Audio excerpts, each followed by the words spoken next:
There is a smell that every estate has. It doesn't matter if the house is a three-bedroom ranch in suburban Ohio or a four-story Victorian on a cobblestone street in Savannah, Georgia.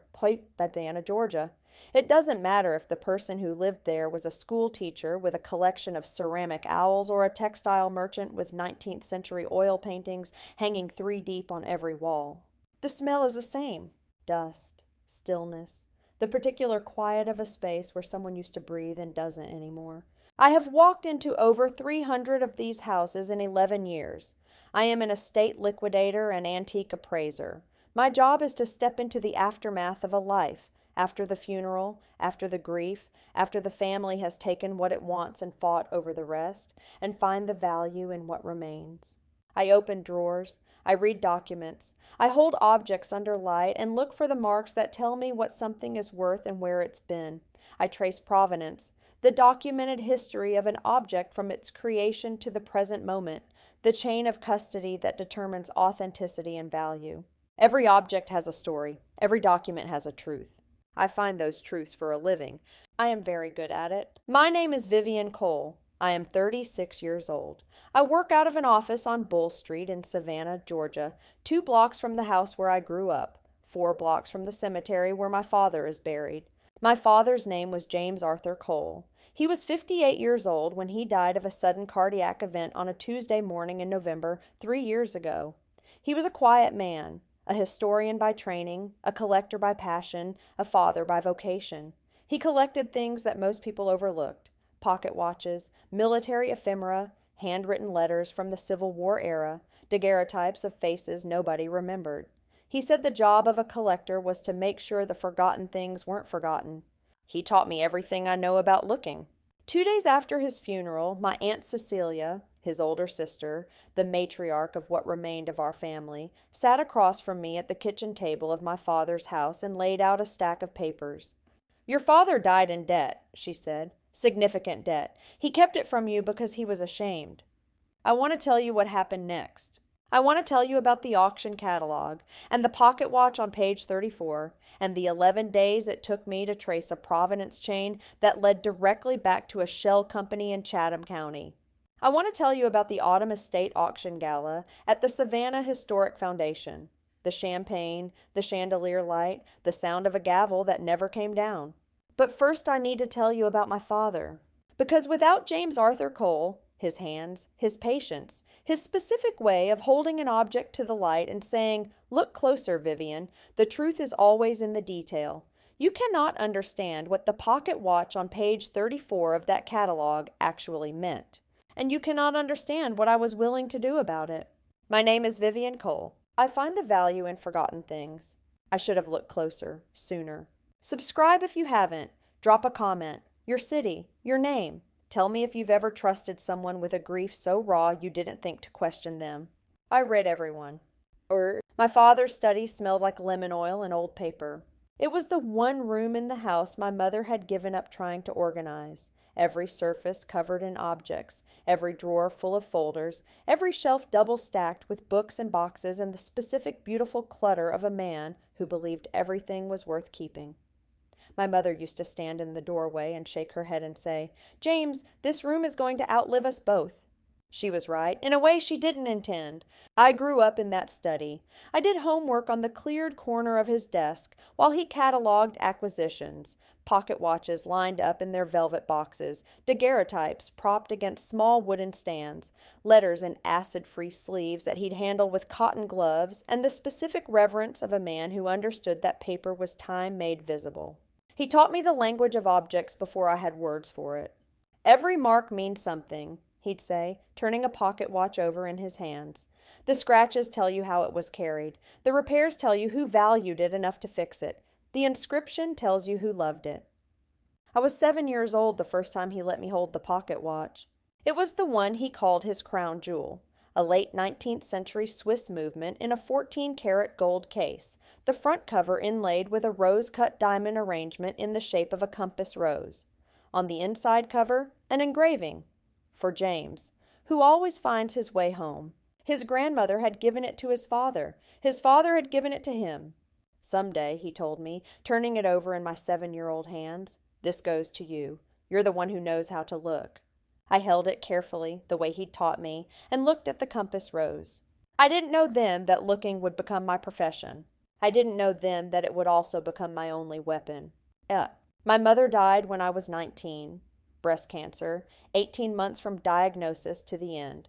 My father and I spent those 18 months in the particular closeness of two people who know they are about to be left with only each other.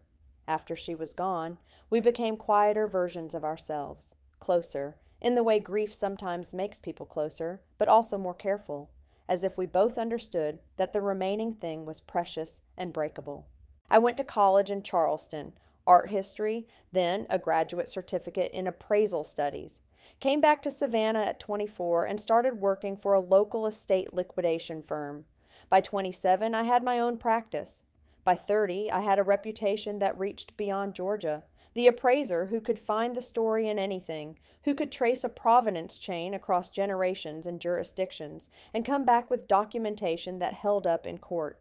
My father came to my office once a month for lunch. We'd eat at the desk, take out from the Vietnamese place on Broughton Street, and he'd ask about my current cases with the specific curiosity of a historian who understood that every estate was a primary source document. "What did you find this week?" he'd say. And I'd tell him about the Tiffany lamp that turned out to be a reproduction, or the Civil War letter that authenticated at $30,000, or the collection of Depression-era photographs that a family had nearly thrown away. He'd listen with complete attention. Then he'd say, "Every object is a witness. It just needs someone who knows how to ask the right questions." The last lunch we had was in October, 6 weeks before he died. He seemed tired, more tired than usual. He'd had some heart irregularities, his doctor had said.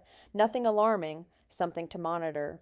He ate his pho slowly and asked about my current case, a large estate in Beaufort County, an old shipping family, 3 generations of accumulated objects. At the end of lunch, he put down his chopsticks and looked at me for a moment with an expression I didn't have a name for then. "You know," he said, "the most important thing I ever collected is sitting in this room right now." I looked around my office, the reference books, the equipment cases, the framed appraisal certificates on the wall. "Dad," I said, "there's nothing collectible in here." He smiled. "I know," he said. He left at 2 o'clock. I watched him walk down Bull Street from my office window, his hands in his coat pockets, his steps slower than I remembered. 6 weeks later, he was gone. The cardiac event happened on a Tuesday morning. He was found in his study, in his chair, with a volume of Civil War correspondence open on his desk. The coroner said it was fast. I have held on to that, the specific mercy of fast. My Aunt Cecilia was at the house within 2 hours of my call. Cecilia Cole was my father's older sister by 7 years, 65 at the time of his death, a widow, a woman who had spent her adult life in the specific performance of Southern Christian virtue. She attended First Baptist Church every Sunday and taught a Wednesday evening Bible study class. She spoke about trials and tribulations and the Lord's refining fire with the practiced fluency of someone who had built a social identity around spiritual endurance. She was, in every public context, the most righteous person in any room. She arrived at my father's house with a casserole dish and a specific composure that I mistook, in my grief, for strength. She took charge. That is the precise word. She took charge in the way some people take charge in a crisis, filling the space that grief leaves open, making calls, organizing the flow of visitors, managing the details that the bereaved cannot manage for themselves. I was grateful. I want to be clear about that. In the first 72 hours after my father's death, I was grateful for every decision she made so I didn't have to. That gratitude was the most expensive thing I have ever felt. 2 days after the funeral, she sat across from me at the kitchen table. She had a stack of papers, not a folder, a stack, the kind of deliberate accumulation that communicates volume and gravity. She put her hand over mine first, looked at me with the specific expression of someone about to deliver painful news that they have rehearsed. "Vivienne," she said, "there are some things about your father's finances that you need to know. He kept them from you because he loved you and he was ashamed. But they can't stay hidden now." I looked at the papers. "Your father had significant debt," she said. "Medical bills, some loans he'd taken to keep the collection funded, a line of credit that he'd been servicing for years. The total is—" She slid the top page across to me. close to $40,000. I looked at the number. If we don't address this quickly, she continued, it could affect the estate, the house, the contents. Creditors can make claims. You could lose everything, including the collection. I looked up at her. I've spoken to the creditors already, she said. If we can make a lump sum payment within 30 days, they'll settle. No estate proceedings, no court involvement, everything handled quietly. A pause. The way your father would have wanted. The way your father would have wanted. She knew exactly which key to use. How much? I said. 45,000, she said, to cover the debts and the remaining funeral costs and the administrative fees for settling the estate cleanly. I had $47,000 in my savings account, years of careful work, no debt, no extravagance. I had built that number slowly and deliberately as a person who had grown up watching her father make choices between rent and repairs. I'll need to see all the documentation, I said. The debt instruments, the creditor names, the account numbers. Of course, she said. I'll get you everything.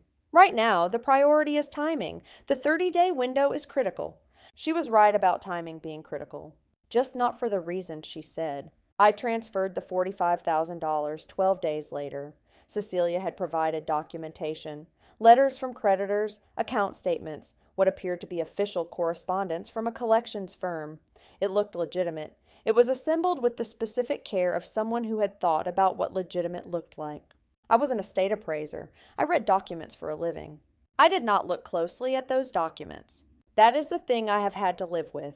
I was 33 years old, recently bereaved, and I made the one professional error that my training was specifically designed to prevent. I let emotion override examination. I trusted because I was grieving. And grief, I have learned, is the oldest tool in the con artist kit. Yuck. Let me explain my work, because the work is the story. Estate liquidation is the process of valuing and selling the assets of a deceased person's estate, typically when there are no heirs who want the physical property, or when the estate needs to be converted to cash for distribution. It is the end of a life made administrative. Antique appraisal is the process of determining the fair market value of an object based on its condition, rarity, provenance, and current market demand.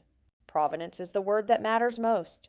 Provenance is the documented history of an object, where it was made, who owned it, how it changed hands, where it has been since its creation. A complete provenance chain increases an object's value significantly. A broken provenance chain raises questions. A falsified provenance chain is a federal crime. I trace provenance chains the way a detective traces alibis. I start at the present and work backward. Auction records, dealer inventories, estate sale documentation, insurance appraisals, purchase receipts, family records, photographs. I cross-reference databases, the Art Loss Register, the Interpol Works of Art Database, the American Society of Appraisers Archives, the major auction house archives going back decades. I have found objects that were stolen in wartime. I have found objects that were sold under duress. I have found objects that were listed as lost in an estate fire that turned out to be very much not lost. I have, in 11 years, documented 17 cases of estate fraud, the deliberate concealment, misrepresentation, or theft of assets from a deceased person's estate. 17 cases for other people's families. The 18th was my own. The auction catalog arrived in my email on a Thursday morning in February, 2 years after my father's funeral. It came from a colleague, Marcus Webb, a fellow appraiser based in Charleston, who sent me catalogs from significant estate sales as a matter of professional courtesy. We exchanged them regularly. Thought you'd find this interesting was his only note. The catalog was for the spring preview auction at Harrington and Associates, Fine Art and Antiques in Atlanta, a high-end house that handled significant Southern collections. I opened it with my second cup of coffee, the way I opened all catalogs, scrolling through the lot listings with the practiced half-attention of someone reading a trade publication. I was on page 34 when I stopped. Lot 147, Swiss pocket watch, late 19th century. 14-karat gold case, rose-cut diamond compass rose inlay, original movement in excellent working order. Inside cover inscription, exceptional condition, provenance, private collection, Savannah, Georgia. Estimate, $18,000 to $24,000. The photograph was small, Catalog quality, not high resolution, but I had held that watch in my hands at age 7. I had looked at the compass rose under my father's desk lamp and felt the weight of the case in my small palm. I knew that watch the way you know a face.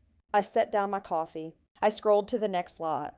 Lot 148, collection of Civil War era military ephemera, comprising 4. Authenticated letters, 2. Daguerreotype portraits, 1. Officer's Field Journal, 1. Engraved presentation sword. Provenance, private collection, Savannah, Georgia. Estimate, $35,000 to $45,000. My father had spent 20 years assembling that collection. I had sat next to him at auction houses and estate sales while he acquired each piece. I had handled each letter in its acid-free sleeve. I had looked at those daguerreotype faces enough times to know their expressions by memory. Lot 149, collection of antique pocket watches, 19th and early 20th century, comprising 14 pieces of varying manufacture and condition. Provenance, private collection, Savannah, Georgia. Estimate, $28,000 to $36,000. 14 watches. My father had 14 watches in his collection beyond the crown jewel. I counted backward. Lot 147 through lot 161. 15 lots. Every single one listed with the same provenance notation. Private collection, Savannah, Georgia. I sat at my desk for a long time. Then I did what I do. I picked up the phone and called Marcus Webb. "The Harrington catalog you sent," I said. "Lots 147 through 161. Do you have the consignor documentation?" A pause. "I can request it," he said. "Why?" "Because I know where those objects came from," I said. What followed was 11 days of the most focused, methodical work I have ever done. I want to take you through it carefully, because the process is the story, the specific, step-by-step forensics of tracing a theft that was designed to be untraceable. Understanding how it was done is the only way to understand how it was found. Day 1, I requested the consignor documentation from Harrington and Associates through Marcus, listing myself as a potential competing appraiser with provenance questions. Standard practice in the industry.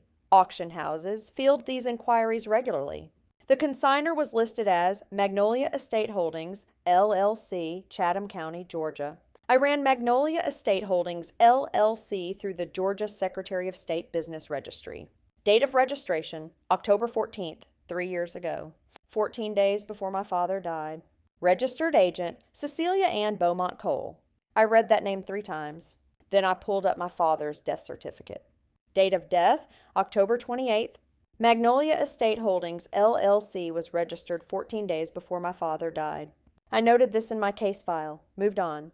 Day 2. I pulled my father's estate records from the Chatham County Probate Court. His will had been filed for probate by Cecilia as the named executor, something I had agreed to in the fog of early grief, signing whatever she put in front of me. The probate inventory listed my father's estate as follows: personal property, household furnishings and personal effects, estimated value $8,400. No significant collectibles or antiques, no life insurance policies, cash accounts, $2,200. I read the inventory 3 times. My father had spent 30 years collecting. His collection, conservatively valued, was worth between $400,000 and $600,000 at current market. I had appraised portions of it myself, informally, over the years. The probate inventory listed no collectibles. The collection did not appear in the estate, because the collection was no longer in the estate, because it had already been transferred. I pulled the deed and transfer records for my father's property in Chatham County. 3 weeks before his death, a power of attorney document had been filed authorizing Cecilia Cole to act on James Arthur Cole's behalf in all financial and property matters. I contacted the notary whose stamp appeared on the power of attorney. The notary, a woman named Dolores Tanner, working out of a small office in Garden City, said she had no record of notarizing a document for James Arthur Cole. I obtained a copy of the filed POA from the county records office and brought it to a forensic document examiner I had worked with on previous fraud cases. His assessment delivered on day 5. The notary stamp was reproduced digitally. The signature, purported to be James Arthur Cole, showed significant variation from authenticated exemplars. In my professional opinion, this document was fabricated. My father had never signed that power of attorney. He had never authorized anyone to transfer his assets. He had never known it was happening. Inkle. Day 6. I traced the transfer of assets from my father's collection to Magnolia Estate Holdings, LLC, through insurance records. My father had maintained a specialized collectibles insurance policy for his collection, a policy I had helped him obtain 8 years earlier. The insurer's records showed that the policy had been canceled and a final inventory submitted 11 days before my father's death. The final inventory was submitted by Cecilia Cole, under the power of attorney. The collection had been physically removed from my father's house, according to the insurance records, over a period of 3 days in mid-October. 3 days when my father was in the hospital for what was described to me as routine cardiac monitoring. While he was in the hospital, she emptied his house. I sat with that for a long time. Not the fraud, not the money. The image of her moving through his study, opening his velvet boxes, lifting his letters from their acid-free sleeves, carrying out the objects he had spent 30 years finding and caring for, while he was in a hospital bed, not knowing. That image is the one I have the most trouble putting down. Day 8. I traced the life insurance policy. My father had a whole life policy with a death benefit of $350,000, naming me as the sole beneficiary. I had never received notification of this policy. I had never been contacted by the insurer after his death. I contacted the insurer directly. The beneficiary on the policy had been changed via a written request submitted under the power of attorney 6 days before my father's death. New beneficiary, Magnolia Estate Holdings, LLC. The death benefit of $350,000 had been paid directly to the LLC 30 days after my father's death. 30 days after my father's death, I was writing a $45,000 check for his debts. The total value transferred from my father's estate to Magnolia Estate Holdings, LLC, by my conservative calculation. Collection, approximately $450,000. Life insurance death benefit, $350,000. Total, approximately $800,000. Plus the $45,000 she had extracted from me directly. $845,000. I was an estate appraiser. I had documented 17 fraud cases in my career. The largest had involved approximately $200,000. This was more than 4 times that, and it had been done to my father, by his sister, in the weeks before he died. Day 9. I found the letter. I need to explain how. When Harrington and Associates sent me the provenance documentation for the auction lots, they included, as standard practice, a photograph of each object's accompanying documentation. For lot 147, the pocket watch, the documentation included a photograph of the original case. The velvet box, dark green, worn at the corners. I recognized it. I called Harrington's and asked whether the original case was included with the lot. It was. I asked whether they could examine the interior of the case carefully, specifically the bottom panel under the velvet lining. The specialist who took my call was puzzled but compliant. She put me on hold for 4 minutes. When she came back, her voice had changed. "There's an envelope," she said. "Small, sealed, written on the front. For Vivian." My father's handwriting. I drove to Atlanta that afternoon. The Harrington specialist, a young woman named Claire, who was kind enough to give me a private room, placed the envelope on a velvet-covered examination table and left me alone with it. I sat across from my father's handwriting for a long time before I opened it. The letter was 2 pages, written on the cream-colored notepaper he kept in his desk, dated October 20th, 8 days before he died. I am not going to read you every word. Some of it belongs only to me. But I will tell you what it contained. He had known, he wrote, for several weeks that his heart was failing more seriously than the doctors were telling him. He had a second opinion, privately, without telling anyone, and the prognosis was not good. He did not expect to survive the winter. He had also known, he wrote, that Cecilia had been in his financial records. He had discovered discrepancies, account accesses he hadn't authorized, inquiries to his insurance company that he hadn't made. He didn't have the strength to confront her directly or the legal resources to stop her quickly. But he had, he wrote, taken precautions. He had hidden the letter in the watch case because he knew I would find it. "You are the only person I know," he wrote, "who looks at the object and asks where it came from. Whatever she takes, and I believe she will take a great deal, leave a trail she cannot erase. The watch will find its way to you. Objects always find the people who know how to look for them." He knew. He had known she would come for his things, and he had trusted that the work, my work, the work he had taught me, would eventually lead me back to him. He had hidden the truth in the place he knew I would look. The inside of the box, under the lining, the way you find the real value of anything. I held the letter for a long time. Then I made 3 phone calls. The first call was to my attorney, a woman named Susan Adler, who specialized in estate litigation and had worked with me on 2 previous fraud cases. I told her I needed an emergency consultation. We met the next morning. I laid out 11 days of documentation on her conference table. The fabricated power of attorney, the forensic document examiner's report, the insurance policy beneficiary change, the Magnolia Estate Holdings LLC registration, the Harrington auction lots with their provenance documentation, and my father's letter. Susan read through everything in 45 minutes without speaking. Then she said, "This is wire fraud, estate fraud, insurance fraud, and forgery. The FBI has jurisdiction on the insurance fraud and wire fraud components." "I know," I said. "You understand that the auction at Harrington's creates a timing problem," she said. "Once those lots sell, the objects transfer to new owners. Recovery becomes significantly more complicated." "When is the auction?" She checked the catalog. 11 days.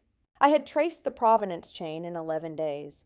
I needed to stop the auction before those objects, my father's objects, the things he had spent his life finding and caring for, disappeared into private collections that might hold them for decades. "What's the fastest path?" I said. "FBI art crime team," Susan said. "They can move quickly on cultural property fraud when the documentation is solid, and yours is solid." She looked at the table. "This is one of the most complete fraud documentation packages I've seen outside of a federal case. I've been doing this for 11 years, I said. "I know," Susan said. "That's why she thought she could get away with it. She didn't count on you being this good at your job." The second call was to Special Agent Thomas Park of the FBI Atlanta Field Office, Art Crime Team.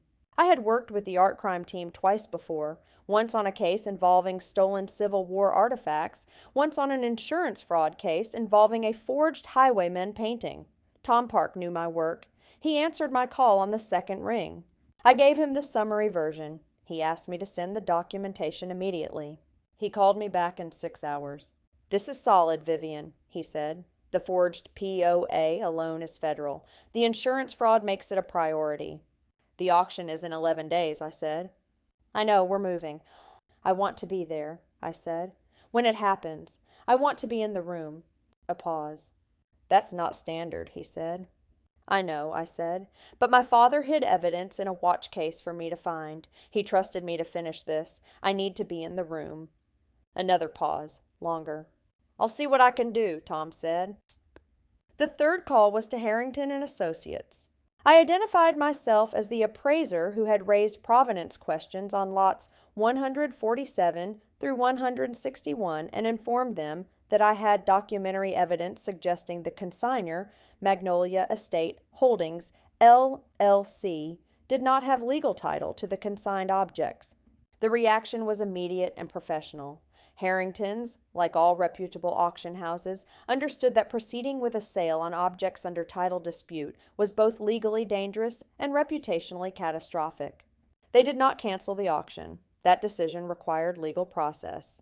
But they flagged the lots for administrative review, which meant, in practical terms, that those 15 lots would not sell until the review was resolved. The clock was running. Let me tell you about the Autumn Estate Auction Gala. The Harrington Spring Preview had been moved, for reasons unrelated to my case, a scheduling conflict with another major auction, to October. Rebranded as the Autumn Estate Auction Gala, it was now a ticketed evening event at the Savannah Historic Foundation Ballroom on Forsyth Park. Black tie, champagne, the specific theater of the high-end auction world, chandelier light and numbered paddles, and the performance of casual wealth. Cecilia had purchased a table. I know this because Susan's office obtained the guest list as part of the legal process. Cecilia Beaumont Cole, plus 3 guests, Her pastor, a friend from her Bible study group, and a woman I didn't recognize, but whose name, when I ran it, turned out to be the registered agent for two other LLCs that Cecilia had incorporated in the past 4 years. She was coming to watch her brother's belongings sell. She was coming to celebrate. I thought about my father's letter. Objects always find the people who know how to look for them. She had no idea I had been looking. The Savannah Historic Foundation ballroom smelled like hothouse flowers and old money.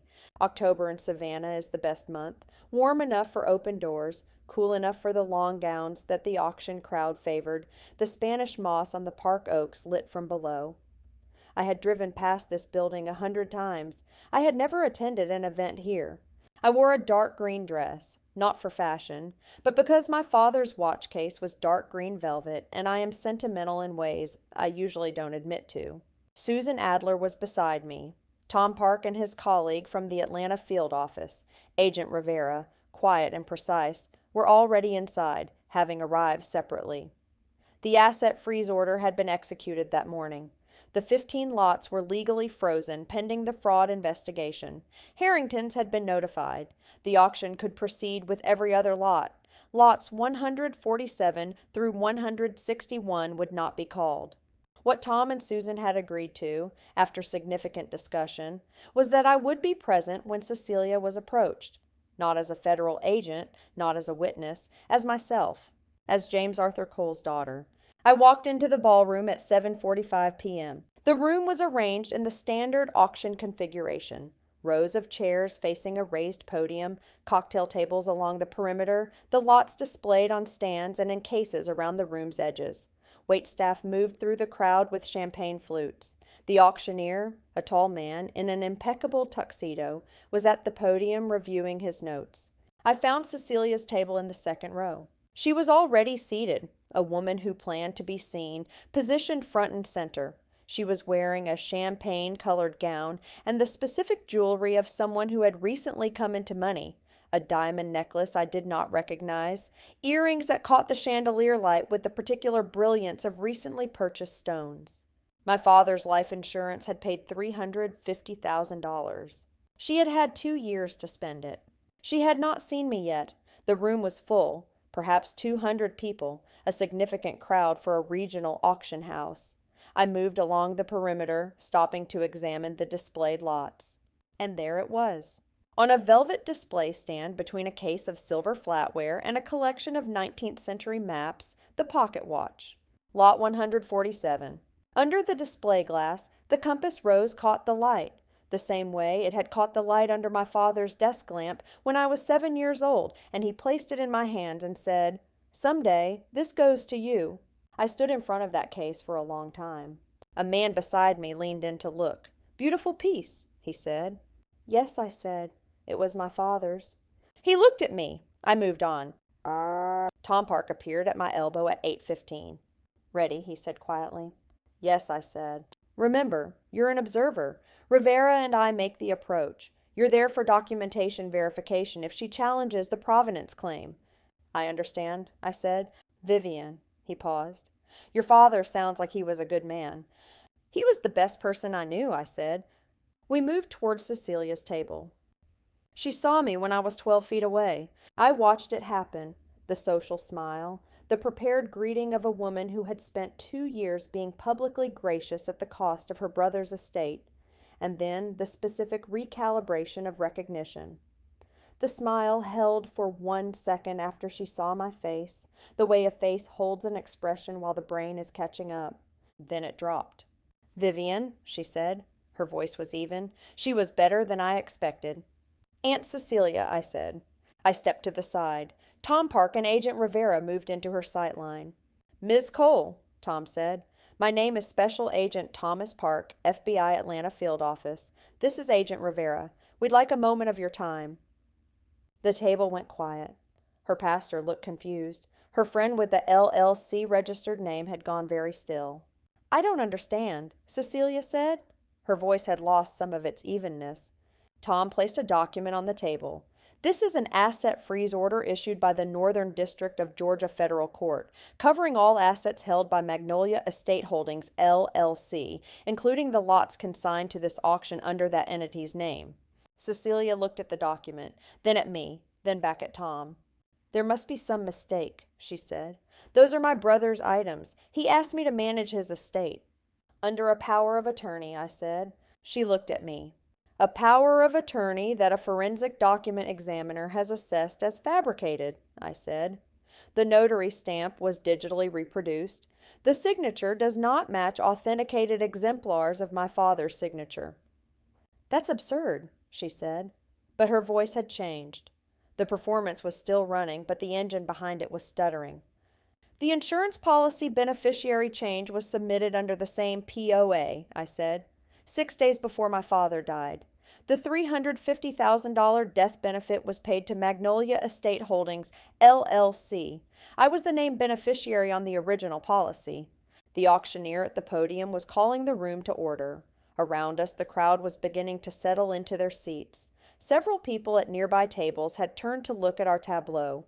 A woman in a champagne gown, 2 men in dark suits, another woman in dark green standing very still. "I don't know what she's told you," Cecilia said to Tom. Her voice had found a new register. Wronged woman, misunderstood matriarch. "She and her father were estranged. She has no idea what his financial situation—" "We were not estranged," I said.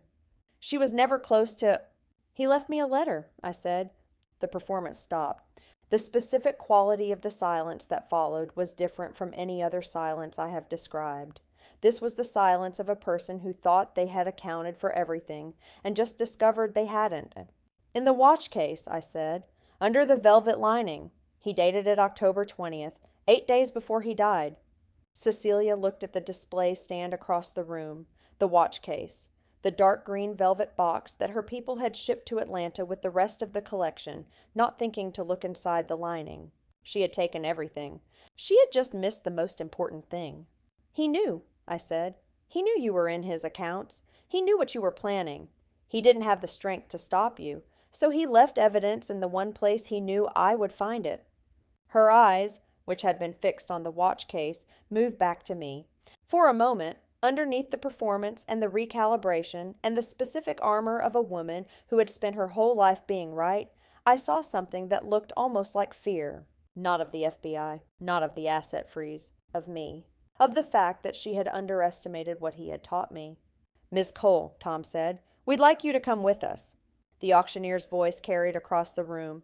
"Ladies and gentlemen, we'll begin with lot 101. Cecilia stood. She straightened the skirt of her champagne gown with the automatic dignity of a woman who had spent 65 years maintaining appearances. Then she looked at me one last time. I looked back. I did not say anything. I didn't need to. My father's words had already said everything. Objects always find the people who know how to look for them. She had taken his objects. I had found them. She walked out between Tom Park and Agent Rivera, and the room parted around them, and the auctioneer continued calling lots, and the chandelier light moved across the champagne flutes and the numbered paddles, and I stood in the center of the ballroom and breathed. What? The federal case took 14 months. Cecilia pleaded guilty to wire fraud, insurance fraud, and forgery. 3 counts, reduced from 5 in exchange for full cooperation and asset restitution. Her attorney negotiated effectively. She served 8 months in a federal minimum security facility and was released to 3 years of supervised probation. I want to be honest, I had wanted more. 14 months of proceedings and 8 months served felt, in some recesses of my heart, insufficient for what she had done. For the objects she had moved through my father's house while he was in the hospital. For the fake debts she had handed me 2 days after his funeral and watched me write a check for. For 2 years of him being described to me, and by extension to anyone who asked, as a man who had died in debt and failure, when the truth was that he had spent his life building something of value, and she had taken it. 8 months! I have not fully made peace with that. What I have made peace with is the restitution. The 15 Harrington lots, frozen before the auction, were returned to the estate and subsequently to me as the sole legitimate heir. The pocket watch is currently in my office on Bull Street in its dark green velvet case in the spot on my desk where it catches the morning light. The life insurance death benefit of $350,000, plus interest and penalties, was recovered through the civil proceedings that ran parallel to the federal case. The $45,000 I had paid for my father's fabricated debts was included in the restitution order. The collection, my father's 30 years of finding and caring for forgotten things, is intact. I have rehung it, recatalogued it, re-sleeved the letters, reboxed the watches. It is the most thoroughly documented collection in my professional portfolio. I have not sold a single piece. Cecilia and I have not spoken since the ballroom. I do not expect to. There is a question I have been asked several times since this story became known in the estate and appraisal community. A professional network is a small world, and these things travel. Did you know, somewhere, that something was wrong? Before the catalog? Before Atlanta? The honest answer is, I think I knew something. Not the specific shape of it. Not the fraud, the LLC, the forged POA, but some weight, some wrongness that I had filed under grief and chosen not to examine. The first year after my father's death, I had dreams about his study. Not bad dreams, just the study, exactly as it was. Exactly as I had known it for 30 years. Objects in their places. Velvet boxes open on the desk. The smell of lemon oil and old paper. In the dreams I would always be standing in the doorway, never going in. After the case was resolved, the dreams changed. In the new version, I go in. I sit at the desk. I pick up the watch. I look at the compass rose. I think that's the best I can explain it. My father's letter, the full letter, both pages, in his handwriting on cream notepaper, is framed above my desk. Not the parts about the fraud, the other part, the last paragraph. I won't read all of it, but I'll tell you what it ends with. The most important thing I ever collected, he wrote, is not in any box or case or sleeve. It is the way you learn to look. The patience, the attention, the refusal to accept that something is without value just because no one else can see it yet. I collected that in you for 36 years, and I am prouder of it than anything else I ever found. Whatever she takes, look for the truth in the detail. You always find it there. I love you, Vivienne. Go home. I am 36 years old. I have walked into over 300 houses that smell like dust and stillness and the particular quiet of a space where someone used to breathe and doesn't anymore. I walk in and I open the drawers and I read the documents and I hold the objects under the light and I ask the question my father taught me to ask. Where did this come from? What does it cost? And who does it belong to? Every object is a witness. It just needs someone who knows how to ask the right questions. I am still asking. My father taught me how. If you've ever lost someone and trusted the wrong person with your grief, this story is for you. If you've ever been told that someone you love failed, when the truth was that they were taken from, this story is for you. If you've ever found the truth in a detail that everyone else walked past, this story is for you. Subscribe. Drop a comment. Your city, your name, anything. Tell me if you've ever found something that was supposed to be lost. The watch is on my desk. The compass rose is pointing home. Objects always find the people who know how to look for them.